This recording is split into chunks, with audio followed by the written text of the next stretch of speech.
그러면 오늘 하나님의 말씀을 선포하도록 하겠습니다. 오늘 말씀 제목은 기드온의 시험. 본문으로는 오늘 우리가 다룰 본문의 첫 번째 구절인 사사기 8장 1절이 본문입니다. 그래서 본문으로 잡은 1절을 같이 우리가 소리내서 읽고 오늘 하나님의 말씀을 선포하도록 하겠습니다. 사사기 8장 1절입니다.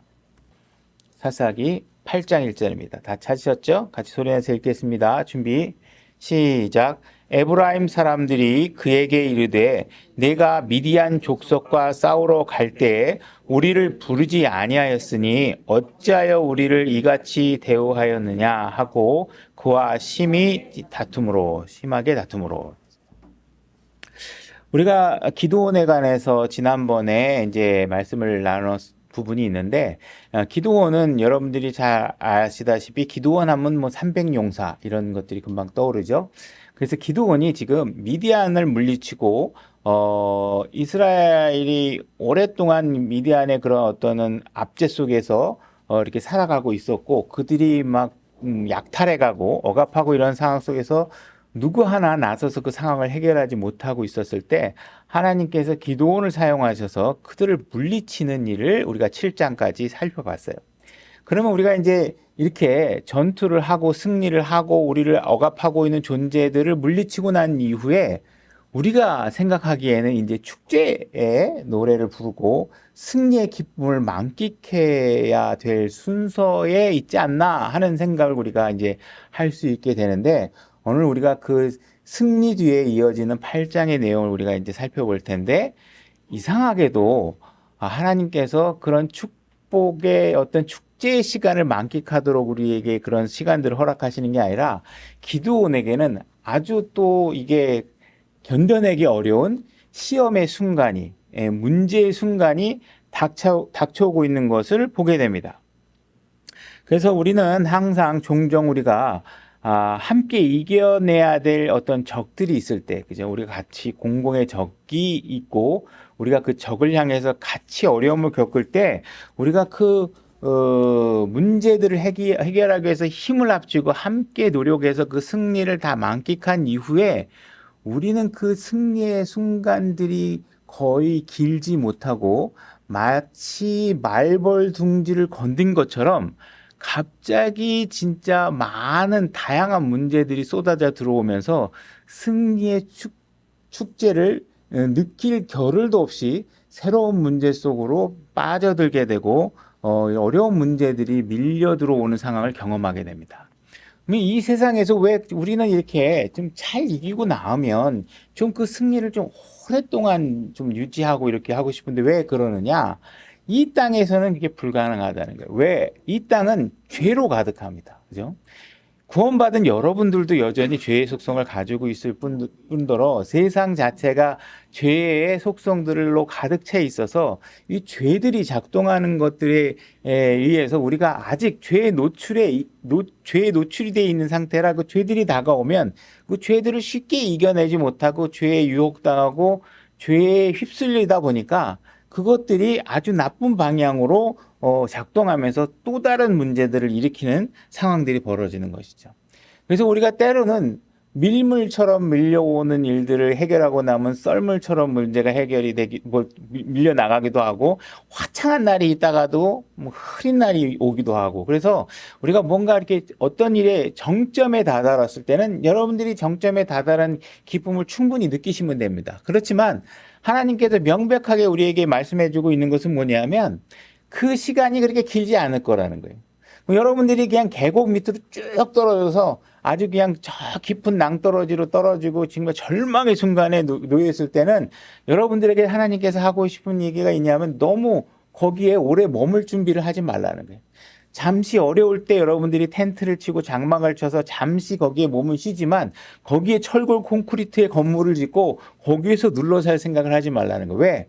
그 시간도 오래 가지 않아 새로운 상승 곡선이 여러분들에게 나올 것이기 때문에 여러분들이 이 땅에 살고 있는 삶 자체는 한때는 올라갔다가 내려갔다 이런 것들을 계속 경험하게 될 것이라는 거예요. 우리가 한번 승리하고 승리의 느낌을 영원토록 느낄 수 있는 것은 이제 여러분들이 하늘나라에 가시면 그게 가능해요. 거긴 죄가 없는 곳이니까. 그러나 이 땅에 있는 동안은 여러분들은 계속해서 어떤 죄의 시험 속에 빠지면서 반복된 노출로 인해서 올라갔다 내려갔다 하는 일들이 계속 반복된다는 거예요. 그럼 우리가 이렇게 승리 뒤에 찾아오는 여러 가지 어려움들을 과연 성경에서는 어떻게 우리에게 극복할 수 있는지를 기도원을 통해서 우리에게 알려주고 계신다는 것이죠. 그래서 오늘 기도원을 통해서 이렇게 다가온 문제들을 어떻게 해결하고 있고 어떻게 이 문제들을 해결해 나가는지를 우리가 배워야 될 필요가 있다라는 것이에요. 그러면 이 기도원에게 지금 일어나고 있는 일은 무엇 때문에 일어나고 있는 것이냐? 우리가 힘든 일을 함께 겪어내고 나서 어떤 일들이 큰 문제가 이제 해결되고 딱 나면 어떤 문제가 생기냐면 그 과정 중에서 왠지 기도원만 빛나는 것 같은 상황을 느끼게 되는 누군가가 왜 당신만 이 일에 관해서 공을 차지하려고 하냐? 나도 이 일에 공을 당연히 인정받아야 되는데 왜 나는 인정하지 않고 저 사람만 조명을 받는 것이냐라는 것으로 지금 다툼이 일어나기 시작하는 거예요. 그래서 뭔가 어떤 과정 속에서 내가 주인공이 되고 싶어 한다는 그런 욕구 때문에 누군가가 나 위에 나보다 더 주인공이 되고자 하는 사람들을 공격하는 일이 발생하게 된다는 거예요.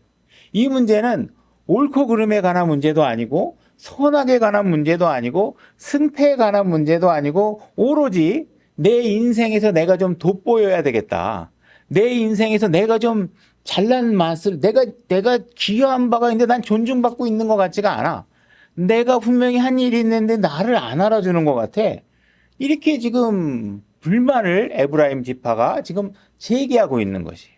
이 에브라임 지파는 굉장히 큰 지파고 7년간의 미디안의 억압 속에서도 분명히 에브라임 지파가 스스로 나서서 이 문제를 해결하기 위한 전쟁에 참여하기도 하고 이를 주도할 수 있는데도 불구하고 그들은 억눌려 있으면서 어느 상황에서도 극복하려고 하지 못하다가 누군가가 대신 나서서 그 일을 완벽하게 해결해 줬더니 이제 그 승리에 대한 공을 자기도 나누고 싶다고 하면서 숟가락을 얹고 싶은 마음에 기드온을 공격하기 시작한다는 것이죠. 과연 그러면 지금 1절에서 우리가 읽었던 것처럼 분명히 나도 공이 있는데 왜 이런 상황들을 인정하지 않냐고 제기한 에브라임 지파의 불평에 대해서 기드온은 어떻게 반응하고 있는지 2절을 한번 또 읽어보겠습니다. 2절 그가 그들에게 이르되 내가 이제 행한 일이 너희가 행한 것과 비교가 되겠느냐? 에브라임의 끝물 포도 줍기가 아비에셀의 포도 수확보다 낫지 아니하냐? 하나님께서 미디안의 통치자 오렙과 스엡을 너희 손에 넘겨주셨으니 내가 할 수 있는 일이 너희가 행한 것과 비교가 되겠느냐 하니라. 그가 이 말을 하매 그를 향한 그들의 분노가 풀리니라.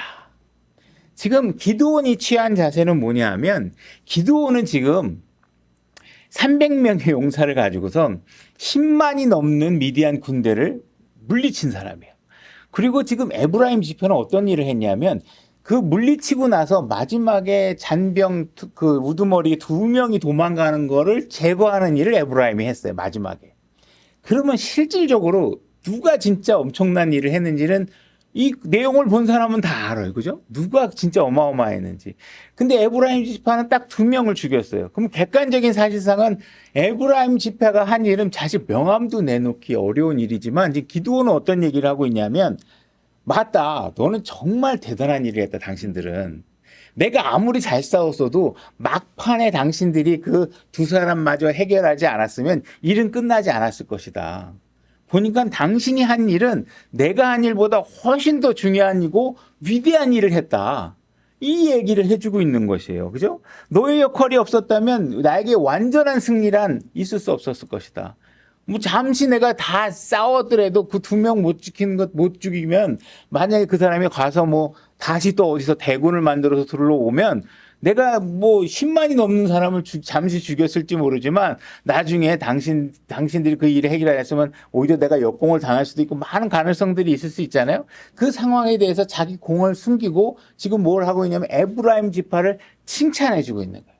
당신 대단하다. 대단하다고. 사실은 아니죠. 사실은 이미 이루어진 걸 보면 이 상황이 그렇지 않지만 지금 기드온은 에브라임 지파가 대접받고 싶다면 충분히 내가 대접해주겠다. 그리고 그 일을 지금 하고 있는 것이에요. 잠언 15장 1절을 한번 가보겠습니다.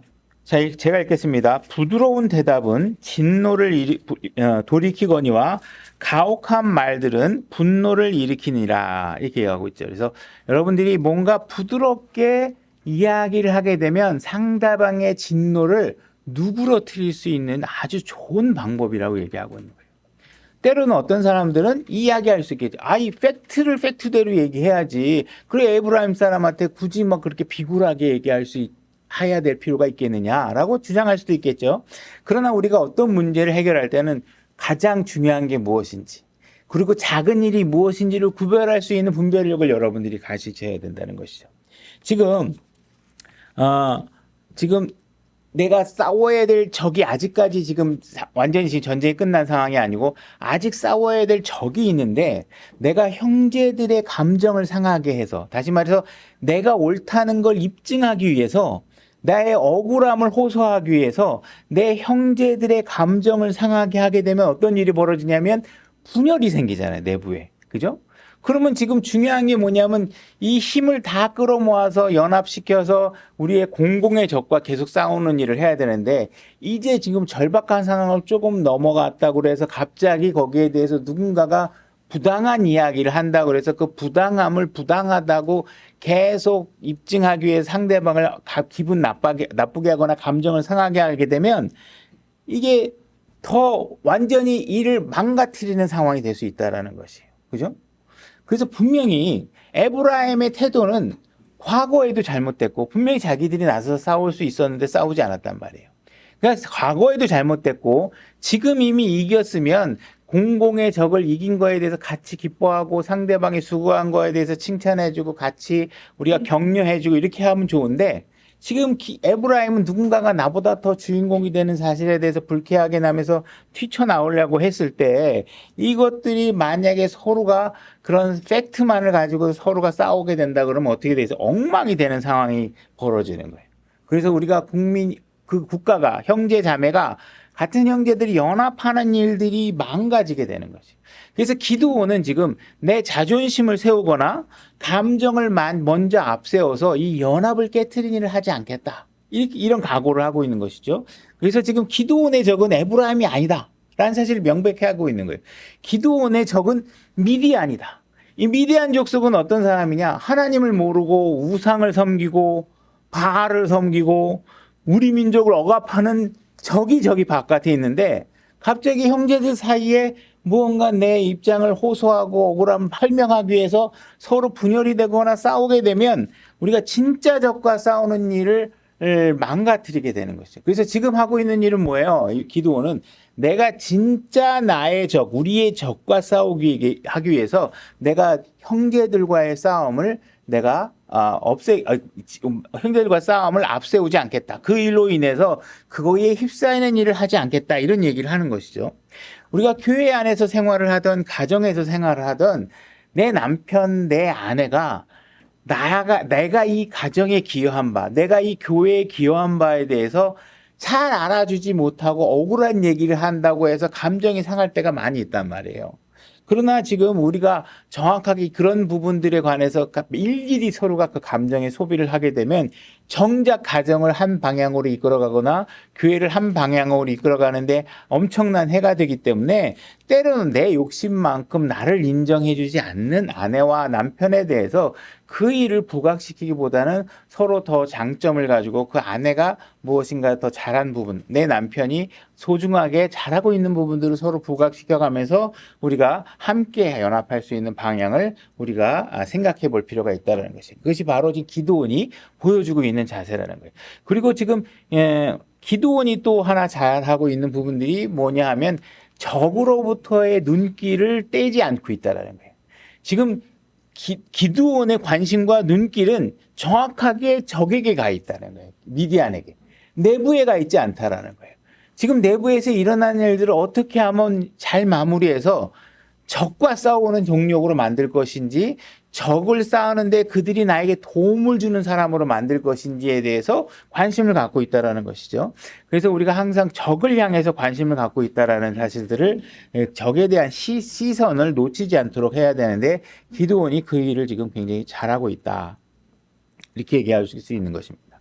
그럼 에브라임의 문제는 무엇이냐? 에브라임의 문제는 지금 에브라임은 지금 적들과 싸우는 동안에 사실 그들은 정확하게 기드온을 열심히 도운 것도 아니고 막판에 판세가 결정되고 났을 때 가가지고 쫓아가서 나머지 잔당 몇 사람은 이제 해결한 일인데 그러면서 이제 자기가 거기다 숟가락을 얹어놓고 싶어서 뭔가 지금 기획을 뭔가 접근을 그런 식으로 해결하는 것이죠. 그래서 우리가 누군가가 지금 에브라임의 문제는 뭐냐면 하나님의 말씀에 헌신하고자 하는 마음이 사실 별로 없기 때문에 이런 일이 벌어져요.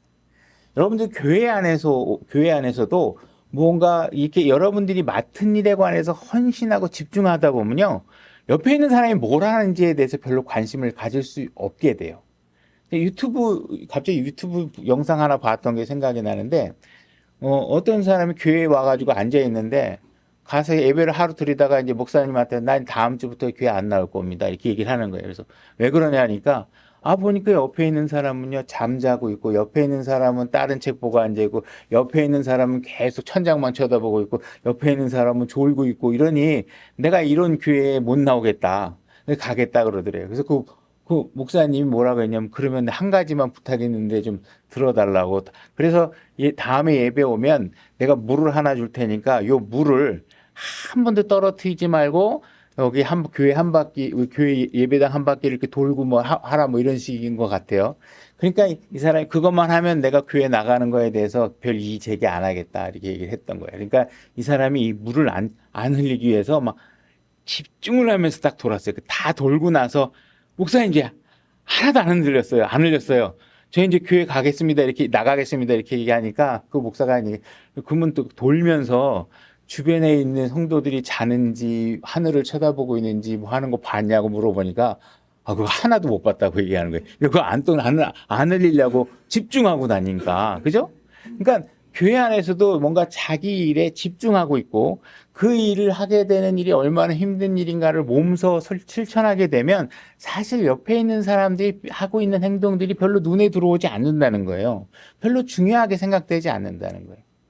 근데 대부분의 사람들이 교회 안에서 막 말로 뭐 이렇게 해야 돼요. 저렇게 해야 돼요. 이렇게 하는 사람들은 대부분 뭐냐면 별로 하는 일이 없는 사람들이 주로 그렇게 많이 해요. 왜냐하면 그 일에 대한 중압감도 별로 없고 그냥 자기 희망사항만 얘기하다 보니까 쉽게 얘기하는 것이죠. 그래서 누군가가 막 이렇게 불만을 얘기하면서 우리가 하고 있는 일에 간섭을 하고 뭔가 방해를 하고 방향을 틀고자 하고 그랬을 때 우리가 그런 사람들의 이야기가 하나님의 말씀에 이제 합당하다면 모르지만 자기 공을 위해서 그러고 있다면 그런 부분에 관해서는 좀 무시하고 여러분들이 해야 될 일을 정확하게 하는 게 중요하다는 거예요. 그죠? 그래서 여러분들이 만약에 대형 마트 같은 데를 만약에 들어가서 갔는데 내가 오늘 뭐 사고자 하는 물건이 있어서 갔는데 하니까 진열장이 없어요. 그죠? 그러면 예를 들어서 마트 매니저나 뭐 이런 사람한테 가서 이거 왜 없냐고 그러니까 지금 갑자기 일시 소진이 돼서 지금 없다고. 그럼 언제 들어오냐고 막 그러면 한 일주일 돼야 들어온다 그러면 예를 들어서 이거 일주일씩 기다려야 되냐고 막 이제 짜증이 점점 이렇게 나겠죠. 그러면 마트 사장 입장에선 그런 사람들이 한두 사람이 아니겠죠. 내가 이렇게 물건을 하다 보면 공급과 소비 단계를 다 마트 사장이 컨트롤하는 게 아니잖아요. 물건이라는 건 와야 주는 거지. 그 모든 관계를 통제하는 게 아니기 때문에 자기가 통제할 수 있는 범위는 한정돼 있잖아요. 그러면 이런 사람은 이래서 불만, 저런 사람은 저래서 불만 하는데 만약에 마트 사장이 이 불만하는 사람이 한두 명 있다 그래서 나 마트 안 해. 내일부터 문 닫을 거야. 만약에 이렇게 하면 뭔 일을 할 수 있겠어요? 할 수 없잖아요. 불만하는 사람은 분명히 있거든요. 그러니까 불만하는 사람이 있더라도 마트 사장은 그 고객의 불만을 최대한으로 누그러뜨리면서 그 일을 할 수 있는 방법을 찾을 수밖에 없다라는 것이죠. 만약에 여러분들 한두 사람이 불만한다 그래서 여러분들이 나 이게 안 해, 이 일. 안 할 거야 하고 때려치게 되면 여러분들은 평생 아무것도 이루지 못하다가 끝나는 거예요. 이 세상에 성공하는 사람, 무엇인가 일가를 이뤄낸 사람들이 정말 누구 하나 불평하는 사람 없이 뭐 미끄럼 타듯이 올라가고 내려가는 사람이 어디 있겠어요. 그죠? 그런 일들의 수많은 저항과 반발을 맞이하면서도 해야 될 목표가 있다면 그 목표를 향하는 것이죠. 우리 그리스도인들은 하나님의 명령과 말씀을 수행하는 데 있어서 누구의 방해나 간섭과 이견 때문에 여러분들이 하는 일을 멈추면 안 된다는 거예요. 지금 기드온은 미디안 군사가 빨리 다시 재정비해가지고 공격해 오기 전에 빨리 가서 그 잔당을 없애야 되는 게 지금 주요 목표인데, 그 사이에 지금 싸움이 남아있는데 미디안 족속이 갑자기 와가지고 뭐 왜 나를 안 알아주냐 막 이런 상황들이 벌어지고 있는 것이죠. 성경 이사야서 9장 9절 가보겠는데, 그 이유에 대해서 그들의 교만 때문이다 이렇게 얘기를 하고 있습니다. 이사야서 9장 9절. 제가 읽겠습니다. 온 백성 곧 에브라임과 및 사마리아 거주민이 알 것이거늘 그들이 교만하고 완악한 마음으로 말하기를. 그러니까 지금 에브라임의 자세는, 팩트는 뭐예요? 교만 때문에 그래요. 기드온도 그걸 알아요. 그죠? 그러나 그런 사람들에게서조차도 그것을 내부 분열로 이끌어가지 않고 잘 덮기 위해서 그를 칭찬해주고 있는 것이죠. 지금 에브라임 같은 경우는 정말 일관되지 않아요. 그냥 기회주의자 역할을 하고 있는 것이죠. 자기가 위험하다고 생각했을 때는 나서지도 않다가 이제 누군가 나서서 전쟁을 일으켜가지고 승리가 다 되니까 뒤끝에 와가지고 이제 그 승리의 열매를 따먹기 위해서 기회적으로 나섰다가 그나마 누군가가 대신 싸워줬으면 감사한 마음으로 상대방을 기도원을 인정해줬으면 좋겠는데, 거기다 대고 왜 내가 내 공을 인정해주지 않냐고 이렇게 따지기까지 하는 것이죠. 굉장히 교만한 상황이죠. 그죠? 그런데도 불구하고 기도원은 당신이 맞아요. 당신이 나보다 낫습니다. 당신이 하나님을 위해서 더 많은 일을 하신 것 같아요. 그죠? 내가 지금 가기 전에 당신하고 정말 상의를 했어야 되는데 내가 안 한 내가 잘못인 것 같습니다 하면서 그 사람의 화를 누그러뜨리고 있다는 것이죠. 우리 말이라는 것은, 말에는 온도라는 게 있어요. 말에는 어투라는 게 있고, 그래서 우리가 같은 말을 하더라도 우리가 싸우면 잘못했은 거 인정해? 안 해? 그러면 알았어, 인정해. 인정했으니까 됐지? 뭐 이런 식으로 하게 되면 이게 인정 같지가 않잖아요. 그죠? 그때 말할 때 정말 상대방이 진심으로 느끼게끔 어떻게 우리가 온화하게 지혜롭게 말할 수 있는지, 이것이 기드온이 지금 그 방법을 취하고 있다는 거예요. 정말 기드온 입장에서는 기가 찰 수 있겠죠. 정말 육신적으로 생각해보면 정말 어이가 없. 지금 어마어마하게 지금 자기는 목숨을 걸고 300명 갖고 그 많은 사람을 물리치고 왔는데, 이 같은 편에 있어야 될 형제가 나를 공격하고 왜 싸우러 갈 때 나한테 상의하지 않았냐 그러면서, 자기는 싸울 의사도 없었던 사람이 와가지고 이런 얘기를 하니까 기가 찬 일이 상하게 벌어지는 것이죠. 그죠? 그런 사람들한테조차도 말의 온도를 따뜻하게 해서 그의 화를 누그러뜨리고 있다. 지금 이 상황을 볼 수 있습니다. 자, 4절로 가보겠습니다. 기드온과 그와 함께한 300명이 요르단에 이른 뒤에 건너고 기진하였으나 여전히 그들을 추격하였더라. 지금 기드온이 기진한 것은 너무나도 당연한 일이겠죠. 지금 300명으로 거의 10만 명의 이상의 사람들을 물리치었으니까 배고프고 지치고 힘든 상태예요. 근데도 지금 계속 추적하고 있다라는 거예요. 때로는 우리는 몸이 정말 너덜너덜해져서 진짜 등짝만 낼 수 있으면 누워서 쉬고 싶은데 아직 해야 할 일이 남아있을 때가 있다라는 거예요. 그럴 때도 우리는 그 지친 몸을 이끌고 그 마지막 목표를 수행하기 위해서 그 지친 몸을 이끌고 일을 해야 되고, 그 해결하는 모습을 기드온이 보여주고 있는 것이에요. 전쟁은 아직 안 끝났고, 이러다가 우리가 정말 여기서 나약한 모습을 보이게 되면 미디안은 다시 병력을 재정비해서 우리에게 올 수 있으니까 지금 지친 몸을 이끌고서라도 어떻게 해서든지 끝까지 일을 해내야 된다는 거예요. 우리가 교회 행사를 하든 뭐 수양회를 한번 가보든 하다 보면 정말 어떤 사람들은 어떤 상황에서는 일을 하다가 와가지고 교회 돌아와서 여기서 들고 갔던 장비들을 다시 세팅해야 되는 상황들이 오면 정말 수양회를 갈 때는 가뿐한 마음으로 가지만 올 때는 그 많은 짐들을 다시 제자리에 넣고 청소해야 되고 정리해야 되는 일들이 지치는 순간이 올 수 있잖아요. 그러나 내일 예배를 드려야 되고 토요일 날 왔으면 어떻게 해야 돼요? 지친다고 그 일을 멈출 수가 없잖아요. 우리는 어느 순간인가 그 지친 몸을 이끌고도 내일 예배가 정상적으로 이루어지게 하기 위해서 들고 갔던 스피커도 다시 달아야 되고, 들고 갔던 앰프도 다시 설치해야 되고, 그죠? 갖고 갔던 장비들 다시 제대로 해서 내일 예배가 정확히 정확하게 무리 없이 이루어질 수 있도록 뭔가 그런 일들을 해야 되는 순간이 온다는 것이죠. 세상 일이라는 건 그렇다는 것이에요. 그죠? 그러니까 지금 기드온은 정말 지친 몸을 이끌고 정말 쉬고 싶은데도 불구하고 이 일을 더 끝내야 되는 상황이라 그 피곤한 몸을 이끌고 군사들이 이끌고 지금 계속 적을 추적하고 있는 것이죠. 5절로 가보겠습니다. 그가 숫곳 사람들에게 이르되, 지친 몸을 이끌고 숫곳 사람들에게 이르는 거죠.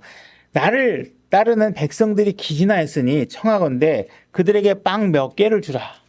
내가 미디안 왕 셀바와 살문나를 추격하노라 하니라. 지금 내가 더 추격해야 되는 지금 세바와 살문나가 있는데, 내가 이 사람들을 다시 마저 지금 물리치고 와야 되는데 지금 백성들이 너무 기진했다.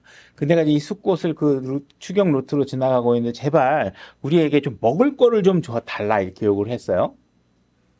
근데 사실 이 요구는 그렇게 어려운 요구는 아니잖아요. 그 사람들을 평생 먹여 살려야 되는 게 아니고, 지금 동족인 그 이스라엘 백성 같은 진영 안에서 자기네들이 적을 물리치기 위해서 지금 싸우고 있는 것이니까 얼마든지 도울 수 있는 입장인데, 지금 이들은 이 도움을 거절하게 됩니다. 선교지에 만약에 여러분들이 가서 무언가 내가 직접 선교도 하고 싶은데 여러분들이 또 때로는 의욕과 다르게 여러분들이 할 수 없는 상황에 놓일 수 있죠. 그렇다면 여러분들은 어떻게 하느냐? 내가 직접 선교는 할 수 없지만 선교지에 가서 그 선교하러 가는 사람들을 지원할 수는 있겠죠. 그죠? 여러분들이 전도지를 들고 거리에 나가서 전도지를 뿌리고 막 이렇게 하고 싶은데, 여러분들이 직장이든 뭐 어떤 여러 가지 여건상 그런 일들이 쉽게 되지 않는다면 여러분들은 전도지를 인쇄할 수 있는 금전적 지원을 할 수도 있겠죠. 그죠? 여러분들이 시간적으로, 체력적으로 뭔가 여건이 안 돼서 참석할 수 없다면 여러 가지 다양한 방법으로 싸우는 사람을 지원해 줄 수 있다는 것이에요. 그래서 여러분들이 갖고 있는 것으로 그들의 싸움이 지속될 수 있도록 그들을 도울 수 있다는 것이죠. 근데 이 숫곳 사람들은 그거를 이제 거절하게 되는 6절. 숫곳의 통치자들이 이르되, 세바와 살문나의 손이 지금 내 손에 있기에 우리가 내 군대에게 빵을 주어야 한단 말이냐 하니, 지금 이 말은 무슨 뜻이냐면, 너 지금 뭐 빵을 달라고? 도대체 그 세바와 살문 적들을 지금 다 이기고 와서 나한테 지금 뭐 달라는 거야? 이 사람의 입장은 뭐냐면, 네가 지금 그 사람들을 완전히 제압한 것도 아닌데 우리에게 지금 뭘 달라고 하는 걸로 봤을 때 나는 거기에 동의하지 못하겠어. 너 그러다가 니들이 져가지고 미디안 사람이 확 들어오면 어떻게 되겠어? 너 전에 기드온 도와줬지? 그래 역봉을 당할 수도 있고. 이러니까 누가 이길지 아직 모르겠다네. 누가 이길지 아직 몰라서 누구 편에 서야 될지 모르겠다네. 그래서 내가 너희들을 못 돕겠다는 거예요. 여러분들이 교회 생활을 하는데 여러분들이 소속된 교회에 여러분들이 무언가 헌신하지 못하고 있다면 여러분들이 지금 어떤 상태냐? 아직 편을 정하지 않은 거예요. 여러분들이 여러분 스포츠 구경을 할 때도요, 저는 편이 없으니까 재미가 없더라고요. 왜? 저는 뭐 스포츠를 별로 관심이 없는 스타일을 잘 안 보는데, 누가 한번 보자 그래서 보면 나는 이 편도 무슨 지옥 용어가 있는 것도 아니고 이 편이 없으면 경기도 재미도 없고, 뭐 그걸 거기에 뭐 팬클럽에 가입할 이유도 없고 아무것도 없잖아요. 그죠? 그러니까 여러분들이 편이 없으면 아무것도 할 수 없는 상태가 돼요. 여러분들이 정말 하나님 편에 서느냐, 아니면 아직 뭔가 이게 하나님을 믿는 일이 제대로 되는 일인지 안 되는 일인지 내가 반을 보고 있느냐. 아직 반을 보고 있는 상태라 그러면 여러분들은 어떻게 해요? 교회가 좀 도와달라고 얘기했을 때 여러분들은 거절하게 될 거라는 거예요. 그죠? 하나님께서 너 일을 좀 도와라 그랬을 때 난 싫다. 아직 모르겠다. 여러분들이 지금 하나님의 말씀이 진리인지 아닌지 내가 하늘나라 가서 내가 그 진리인지 확인되면, 진짜 이렇게 했더니 구원받는 거라는 시스템이 맞다고 보면 내가 그때 가서 하나님을 돕겠습니다. 그러면 여러분들은 그때 가면 도울 일이 없어요. 그죠? 입이 다 끝나서 혼들이 다 구해졌고 했는데 그때 가면 뭐 혼을 구할 일도 없고, 그죠? 여러분들이 헌금할 일도 없고. 여러분들이 교회를 하나의 선택을 했는데 내가 이 교회가 정말 잘하는 교회인지 안 하는 교회인지 내가 확인할 때까지 아무것도 안 돕겠다. 그러면 여러분들이 이 교회가 이미 성공해가지고 이미 안정적으로 나가서 모든 일이 완벽하게 성공적으로 안착이 되면 그때는 여러분들이 도울 일이 없다고요. 그렇잖아요. 여러분들이 누구 편에 서야 되는지를 잘 정하고 섰으면 그 일에 헌신하면 돼요. 더구나 하나님의 사람으로서 헌신하다가 그 교회가 뭐 잘못되든 안 되든 그 여러분들이 진영을 하나님 편에 서서 한 수고들은 이 땅에서 보상을 못 받더라도 하나님이 다 계산하고 있기 때문에 여러분들은 진영을 고르셔야 돼요. 여러분들이 진영을 고르지 않고 있으면 자꾸 어떻게 돼요? 이 교회에 앉아도 게스트로 앉아 있어. 계속. 이 교회 잘하나, 이 교회 목사가 설교 잘하나, 품평에만 해, 와서. 그리고 돕진 않아. 그죠? 이런 상황들이 벌어진 건 뭐예요? 여러분들이 편을 고르지 않았기 때문에. 지금 이 숫곳 사람들이 왜 기도원을 돕지 않아요? 기도원이 지금 잘못된 일을 하는 게 아니고 자기를 위해서 싸우고 있잖아요. 근데도 불구하고 편을 들지 않아요. 그러니까 돕질 않는 것이죠. 그죠? 이 사람들을 향해서 지금 7절에 보게 되면 기드온은 이제 약간 좀 다르게 반응을 합니다. 아까 에브라임 사람들을 대했던 것과는 좀 다르게 대응을 하게 됩니다. 7절입니다. 기드온이 이르되 이런 까닭에 주께서 세바와 살문나를 내 손에 넘겨주신 뒤에 내가 들가시와 찔레로 너희 살을 찢으리라 하더라. 지금 숫곳 통치자들이 내가 당신이 이긴 거 보고 나서 내가 돕겠다 이렇게 얘기를 했더니 기드온은 그래? 그럼 내가 이기고 와서는 너에게 밥을 달라는 게 아니라 내가 뭐예요? 들가시와 찔레로 너희들이 아주 혼쭐을 내주겠다 이렇게 얘기하는 거야. 혼쭐을 내주겠다. 지금 기드온의 상태가 지금 어떤 상태예요? 배가 고픈 상태예요. 여러분 배고픈 사람은 잘 건드리시면 안 돼요. 저도 그렇지만 배가 고프면 짜증이 나요. 그죠? 그러니까 배고픈 사람을 건드시면 안 돼. 지금 이 기드온은 지금 배가 고픈 상태예요. 자, 8절. 그가 거기서 분우엘로 올라가. 이제 이 숫곳 사람들의 거절을 당하고 이제 분우엘이라는 곳으로 갑니다. 분우엘 올라가 그들에게 그와 같이 말한지 다시 말해서 그들에게도 우리 백성들이 너무 배가 고프다, 힘들다, 좀 도와달라. 이렇게 얘기했더니 분우엘 사람도 숫곳 사람들이 그에게 대답한 것처럼 다시 말해서 똑같이 거절했다는 거예요. 분우엘 사람도. 그가 분우엘 사람들에게 말하여 이르되 내가 평안히 다시 올 때 이 망대를 헐리라 하더라. 이 분우엘 사람들은 지금 자기네들이 망대에 숨어 있으면 적으로부터 안전할 거라고 생각해서 망대에 숨어 있는 거예요. 그러니까 기드온이 어떻게 얘기해? 내가 나중에 다시 돌아가게 되면 네가 그 망대를 신뢰하고 있었지 내가 니들이 신뢰하는 망대를 완벽하게 다 부숴버릴 거야. 그래서 더 이상 너가 망대를 신뢰할 수 없도록 내가 만들어버릴 거야. 그죠? 이런 얘기를 지금 하고 있는 것이죠. 내가 이기고 돌아오면 너희들 가만 안 놔두겠다 이렇게 얘기하고 있는 것이에요. 10절. 이에 세바와 살문나가 자기들과 함께한 군대 곧 동쪽의 자손들의 모든 군대 중에서 남은 자들 15,000명가량과 함께 갈골에 있었으니 이는 칼을 뺀 자 12만 명이 쓰러졌기 때문에 이미 12만 명을 기드온이 물리쳐 놓고 지금 15,000명가량이 남아있는 것이죠. 그러면 사실상 객관적으로 우리가 판단해 봐도 이미 12만 명을 죽인 사람이 이제 15,000명 남은 사람을 물리치러 가겠다는데 그 사람, 그 기드온의 그런 15,000명 묻히러 가는 상황들을 보면서 난 네가 이길지 확신이 없어. 나 그래서 너 안 도와줄 거야. 이게 얼마나 사실 보면 어리석은 생각인지 모르는 것이죠. 우리가 하나님을 믿고 따르고 할 때 보면 하나님께서 이미 이루고 성취하고 우리에게 주신 승리들이 어마어마한데 우리는 매번 진영을 정확하게 선택하지 못하니까 어떻게 돼요? 자꾸 다른 것만 신뢰하게 되고 하나님을 위한 누가 나를 위해서 싸우는 사람을 위해서 그리고 교회를 위해서 헌신하는 일들을 자꾸 거부하게 된다는 것이에요. 11절 그 군대가 안전히 거하고 있으므로 기드온이 노바와 욕부하 동쪽에서 장막에 거하던 자들의 길로 올라가 그 군대를 치니라. 세바와 살문나가 도망하였으므로 그가 그들을 추격하여 미디안의 두 왕 세바와 살문나를 사로잡고 그 온 군대를 무찌르니라. 그래서 이제 결국은 나머지 군대들을 다 완전히 이제 물리치는 상황이 된 것이죠. 그래서 우리가 기드온이 지금 상황들을 보게 되면은 우리가 이제 여기서 주는 교훈들을 한번 다시 복습을 해보면 기드온은 지금 형제들과 싸우는 일로 인해서 자신이 해야 될 일을 멈추지 않겠다고 하면서 마지막 적까지 물리치는 일까지 끝까지 지친 몸을 이끌고 싸운 거예요. 만약에 지금 형제가 와서 지금 싸우러 가는 사람은 발목을 붙잡고 다시 너 왜 그때 싸우러 갈 때 나한테 부탁 안 한 거야? 나도 분명히 공을 내가 더 세울 수 있었는데 막 이러면서 기드온을 붙잡고 자꾸 싸우러 가는 사람을 붙잡고 가래깽이 바지가랑에 붙잡고 지금 기드온을 지금 빨리 놔줘야 되는데 저기 지금 빨리 지금 15,000명 남은 거 마저 해결해야 되는데 이 사람이 붙잡고 자꾸 왜 나하고 공을 나누지 않은 거야? 자꾸 붙잡으니까 어떻게 해요? 그거 다 싸우다 보면 어떻게 해야 되고 너 다 놓치니까 어떻게? 너 잘했어. 너 정말 잘한 거야.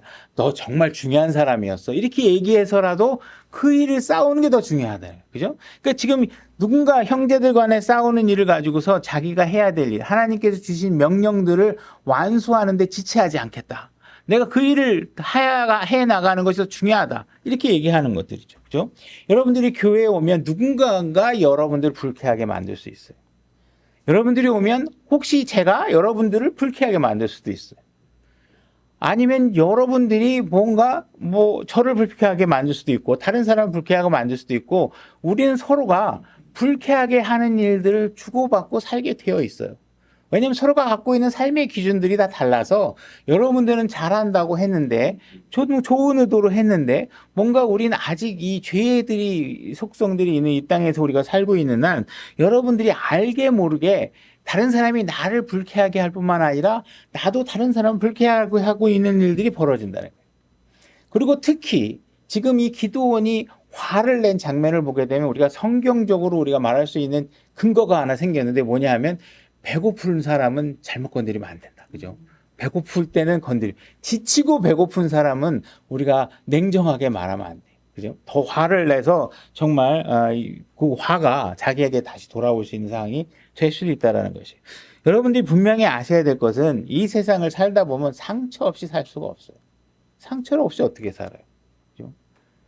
나도 내 자녀에게 상처를 줄 때가 있고 자녀도 저에게 상처를 줄 때가 있고 아내가 나한테 상처를 줄 수 있고 내가 아무리 잘하는 것 같지만 내 말이 아내에게 상처가 되는 경우에 분명히 있는 것이죠. 그죠? 그러니까 이런 세상은 분명히 우리에게 주어져 있다는 거예요. 그러니까 이 감정을 상하는 일 때문에 여러분들이 해야 될 일을 놓치고 길을 잃는 일이 절대로 생겨서는 안 된다는 거예요. 기드온이 지금 보여주고 있는 게 뭐예요? 바로 그런 문제가 나에게 생겼을 때 그 일로 인해서 이게 뭐야? 나 지금 싸움 안 해. 그리고 기드온아가 앉아갖고 너 솔직히 따져봐. 내가 한 일과 네가 한 일이 어떻게 비교가 되겠어? 이렇게 얘기하다 보면 적은 이미 가서 더 큰 군대를 몰고 우리를 와가지고 전멸을 시킬 수 있는 상황이 벌어진다는 것이죠. 그래서 이런 일들에 관해서 우리가 어떤 주변에 일어나는 일들, 뭔가 내가 하고자 하는 일을 자꾸 방해하는 일들이 벌어진다고 해서 여러분들이 해야 하는 일을 멈춰서는 안 된다. 이 사실을 분명히 보여주고 있다는 것입니다. 13절로 가보겠습니다. 13절 요아스의 아들 기드온이 해 뜨기 전에 싸움에서 돌아오다가 숫곳 사람들에게 속한 한 청년을 잡아 물으면 그죠? 이제 돌아오면서 이제 숫곳 사람들 내가 갔다 오면 내가 너희들 가만 안 놔두겠어 했잖아요. 그죠? 다시 와가지고 이제 오면서 숫곳 사람의 한 청년을 붙잡은 거죠. 그가 그에게 숫곳의 통치자들과 그곳의 장로들 77명에 대해 묘사해 주므로 그래서 지금 아무래도 그런 일반 백성들이 의사결정을 하는 게 아니고 장로들이나 통치자나 지배계층이 그런 의사결정을 하니까 그 당시 의사결정을 이루는 그 장로급들에 해당하는 사람들이 누군지 그들의 생김새까지도 다 이제 정확하게 이 청년이 이제 묘사를 해주게 됩니다. 그가 숫곳 사람들에게 이르러 말하되 너희가 전에 나를 비난하여 말하기를 세바와 살문나의 손이 지금 네 손에 있기에 우리가 피곤한 네 사람들에게 빵을 주어야 한단 말이냐 한 그 세바와 살문나를 보라 하고는 그 도시의 장로들을 붙잡은 뒤 들가시와 찔레를 취하여 그것들로 숫곳 사람들을 가르치고 이렇게 돼 있습니다. 그래서 지금 너희들이 지금 내가 이 사람들이 이길지 안 이길지 모른다 그랬지 내가 봐봐 보여주고 어떻게 해요? 들가시와 찔레로 이제 후려치기 시작한 거예요. 어떻게 보면 굉장히 절제의 미가 보이기도 하는 거죠. 절제하는 방법으로 그들을 혼내고 있는 것이죠. 그래서 이제 이 장면에서 우리가 이제 우리의 영적 우리가 교훈을 얻어야 될 것들은 뭐냐면 여러분들이 만약에 뭔가 신앙생활을 하다가 여러분들에게 뭔가 이해할 수 없는 어려움이 차지자란 어려움들이 자꾸 주변에서 생기고 뭔가 터지고 이렇게 되면 이런 상황들을 우리가 우리의 유익한 방향으로 생각해 볼 필요가 있다는 거예요. 어떤 방향이냐? 혹시 내가 하나님이 하셔야 할 일들에 관해서 내가 거부하고 돕지 못한 일이 있는가? 응? 뭔가 하나님이 하라고 한 명령에 내가 불순종했던 것은 있지 않는가? 라는 사실을 여러분들이 생각해 볼 필요가 있다는 거예요. 물론 여러분들에게 일어나는 불행이 여러분들이 뭔가 잘못했기 때문에 일어났다. 이렇게 얘기하는 건 아니에요. 그렇게 하는 건 아니지만 여러분들에게 무언가 일어났을 때 다른 사람에게 일어나는 걸 여러분들이 판단하시면 안 돼요. 다른 사람이 뭐 일어났는데 너 하나님한테 불순종해서 이런 거야? 이렇게 얘기하면 안 돼요. 그건 안 되는데 나에게 일어나는 일들이 있었을 때 이것이 나의 죄나 나의 불순종이나 하나님께 헌신하지 못한 부분들이 있기 때문에 혹시 하나님께서 나를 가르치기 위해서 이런 일들이 나에게 일어나는 건 아닌가 하는 것이 여러분들에게 훨씬 유익하다는 거예요. 분명히 우리는 하나님 앞에 충분히 헌신하지 못하고 있는 부분들이 있을 것이란 말이죠. 그죠? 그랬을 때 우리가 그런 마음들을 살피면서 하나님께서 주는 교훈으로 받아들이게 되면 여러분들이 훨씬 유익한 방법으로 신앙생활을 할 수 있다는 것이에요. 혹시 내가 별 중요한 일도 아닌데 세상 일 때문에 거기 매몰돼서 혹시 예배를 빠진 적은 있지 않나? 내가 뭔가 세상에 나가면 진짜 뭐 친구들하고 만나면서 막, 돈도 쓰고 막 커피도 사고 막 돈 쓸 걸 다 쓰면서 교회 와서 헌금할 때는 너무 손가락을 벌벌벌 떨면서 하나님 앞에 제대로 못 드린 건 있지 않을까? 그죠? 그래서 뭔가 여러분들에게 뭔가 이런 어려움을 줄 때 이것이 우리에게 교훈으로 작동하는 것이 좋다라는 거죠. 그래서 여러분들이 경계해야 될 방법은 무엇이냐? 나에게 왜 이런 일들이 벌어지지? 혹시 내가 너무 신앙생활을 잘하니까 마귀가 나를 괴롭히는 건 아닐까? 이렇게 생각하는 것보다 여러분들이 혹시 내가 무지해서 하나님께 순종해야 될 순간을 놓치고 간 건 있지 않을까? 그래서 하나님께서 지금 나를 가르치기 위해서 나를 지금 때리고 계시는 건 아닐까? 그것이 무엇인가 고민해보고 다음에 그런 문제가 주어졌을 때 내가 다시 한번 헌신할 수 있도록 하나님께서 나의 길을 밝히도록 그분께 간구해야 되겠다. 이런 마음으로 여러분들이 기도하고 간구하는 것이 훨씬 여러분들에게 유익하다는 것이에요. 그래서 여러분들이 그리스도인의 기본적인 의무를 거부하게 되면 분명히 하나님께서는 들과시와 찔레로 우리를 가르치시는 분이시다라는 사실을 우리가 이 말씀을 통해서 우리가 알 수 있어야 된다는 거예요. 미디안과 싸우라고 했는데 내가 싫다고 한 건 없는가? 미디안과 싸우는 사람은 그러면 돕기라도 해라 했는데 그것마저도 싫다고 한 건 아닌가? 네가 잘 못 도우겠으면 그 사람들에게 좀 도시락이라도 좀 보내라. 이랬는데 그것까지도 내가 혹시 싫다고 한 건 아닌가? 내 주변에 자꾸 일어나는 작은 문제들이 나를 힘들게 할 때, 여러분들이 한번 유익한 방향으로 여러분들의 불순종한 부분, 내가 하나님한테 헌신하지 못한 부분들을 생각해 볼 필요가 있습니다. 17절로 가보겠습니다. 분우엘의 망대를 허물며 그 도시 사람들을 죽이니라.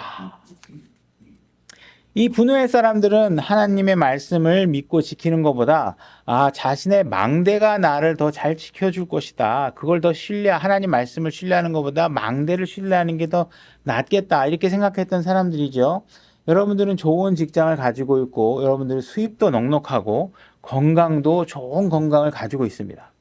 좋은 가족들도 가지고 있죠.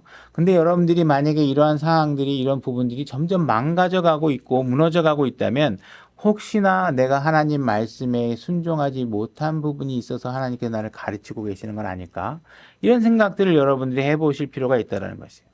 하나님께서 여러분들에게 불순종을 경고하기 위해서 건강을 자꾸 아프게 하고 있는데 여러분들이 몸이 아프니까 내가 몸이 다 나을 때까지 교회에 좀 쉬었다가 안 나올게요. 만약에 이렇게 생각하고 있다면 여러분들은 잘못된 방향으로 생각하고 있는 거예요. 대부분의 사람들이 여러분들에게 문제가 생기면 사람들이 이상하게 먼저 취하는 게 보면 일단 교회를 멈춰요. 나 그 문제 좀 해결하고 나갈게요 하고. 여러분들이 문제가 생기면 하나님 왜 문제를 일으켜서 여러분들에게 경고하시나요? 더 나를 붙들라고. 이게 더 나에게 붙잡아서 그 문제 해결 방안을 네가 생각하지 말고 하나님 말씀을 통해서 생각하도록 해야 되는데 자꾸 아들 붙잡고 해결하려고 그러고 내가 갖고 있는 부동산으로 해결하려고 그러고 여러분들이 갖고 있는 재능으로 해결하려고 그러면 하나님은 어떻게 마지막에는 그걸 다 무너뜨리는 상황까지도 갈 수 있다라는 거예요. 그 더 완전하게 무너지기 전에. 그죠? 여러분들이 건강할 때 두 발로 여기 나올 수 있을 때 나오셔야지 몸은 자꾸 낡아져 가는데 건강이 좋을 때 교회 나오겠다고 생각하면 영원히 못 나오는 거죠. 몸은 자꾸 안 좋아지고. 이래저래 나이가 들면 이것도 아프고 저것도 아프고, 그죠? 그래서 여러분들이 갖고 있는 것을 하나님 앞에 더욱더 밀착하는 기회로 삼아달라 하나님께서 그래서 들가시와 찔레로 여러분들을 가르치고 계시는 건 아닌가 이렇게 생각하셔야 된다는 거예요. 18절로 가볼까요? 18절.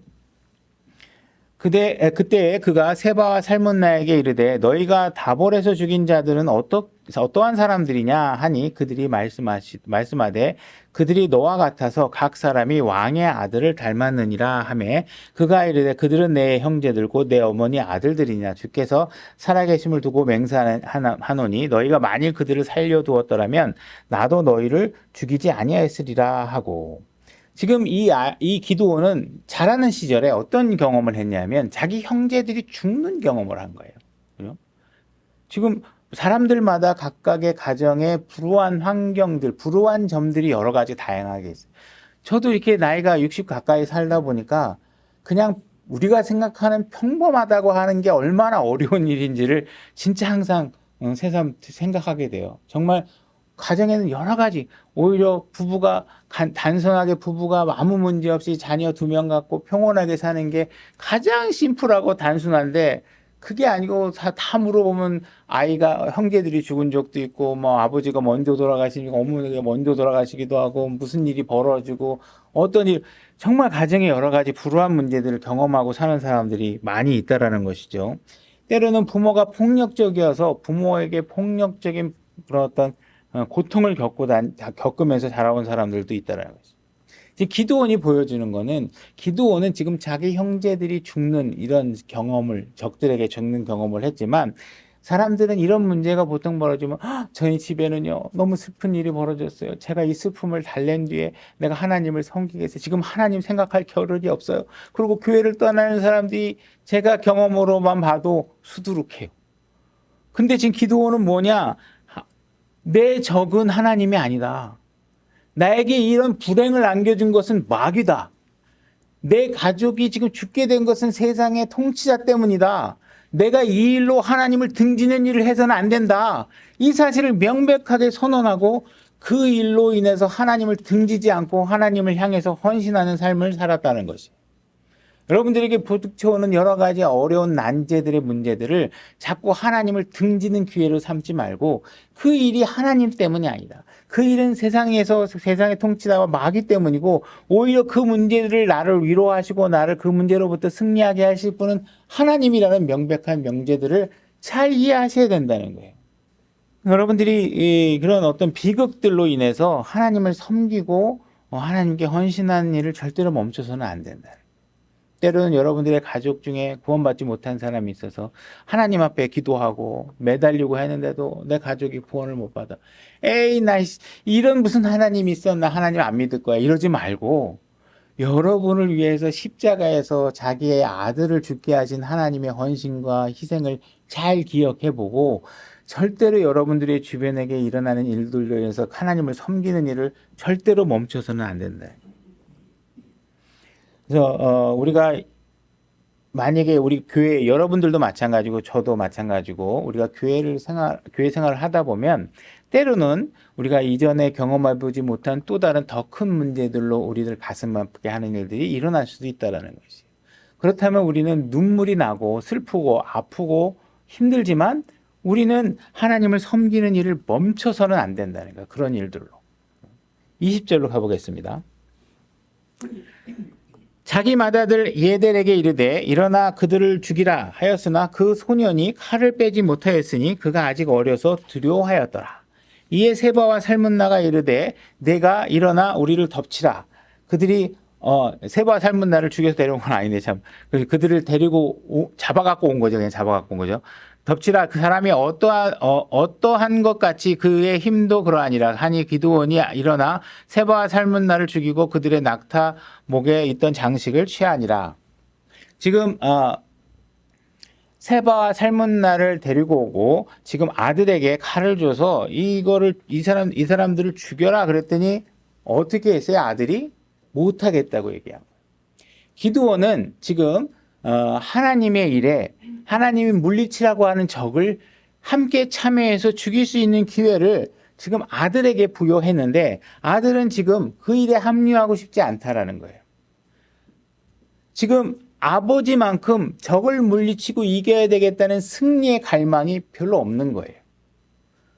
기드온이 생각하는 것만큼 미디안 족속의 위협의 크기를 정확하게 인지하지 못하다가 보니까 그거 꼭 죽여야 돼요. 막 이러면서 그걸 피하는 거예요. 안 하겠다는 거예요.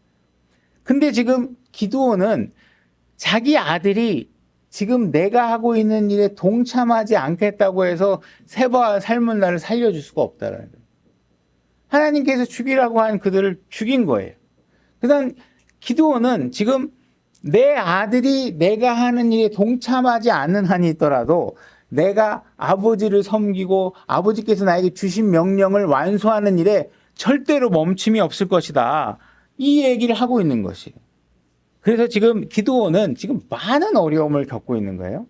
처음에는 내부적인 저항이 있고 외부적인 저항도 있고 그 내부 안에서 수많은 비난과 조롱과 실망시키는 일들, 비협조적인 자세들 이런 것들이 자기를 너무 힘들게 했지만 심지어 자기 아들조차도 아버지의 뜻을 이해 못하고 다 잡아놓고 목만 베라고 하는데도 그것도 못하겠다고 하니 정말 기드온 입장에서는 하나님의 명령을 수행해야 되는 그 사람 입장에서 정말 너무 답답한 거죠. 그래도 어떻게 해요? 해야 된다는 거예요. 지금 아들은 주님의 편에 서라고 할 기회를 줬을 때 그리고 아버지가 같은 편에 서서 따라오는 아버지의 뜻을 따라달라고 했을 때 아들은 그러고 싶지 않다고 하고 있는 거예요. 그런 상황에서도 기드온은 자기 일을 하고 있는 것이죠. 지금 저희 같은 작은 교회에 좀 어떤 청년들이 이곳에 와가지고 저에게 형제님이 하시고자 하는 일들에 관해서 제가 힘껏 돕겠습니다. 이렇게 얘기를 한다면 저는 누구보다도 수월하게 세바와 살문나를 죽이는 일을 훨씬 더 수월하게 감당할 수 있겠죠. 그러나 그런 일들을 돕는 사람이 없다고 해도 저는 이 일을 멈출 수가 없겠죠. 멈춰서는 안 되겠죠. 그죠? 분명히 저를 도울 수 있는 사람이 있다면 너무나도 좋겠지만 그런 돕는 사람이 없다고 하더라도 그것이 없으면 없는 대로 저에겐 크게 시련이고 힘든 일이겠지만 그런 일들을 이겨내고 하나님을 지속적으로 해야 되는 일은 또 제가 극복해야 될 일들이겠죠. 그죠? 여러분들도 마찬가지로 여러분들 각자에게 여러 가지 어려운 일들이 두어지었을 때 그런 일들을 내가 하고자 하는 하나님께서 우리에게 주신 일들을 멈추는 기회로 삼지 말고 핑계거리로 삼지 말고 여러분들이 해야 될 일을 꿋꿋이 해나가는 기회로 삼으셔야 된다는 거예요. 자, 22절로 가보겠습니다. 이제 기드온의 마지막 시험이 준비되어 있습니다. 22절. 그때 이스라엘 사람들이 기드온에게 이르되 당신이 우리를 미디안의 손에서 건져내었으니 당신과 당신의 아들과 당신의 손자가 우리를 다스리소서 하매.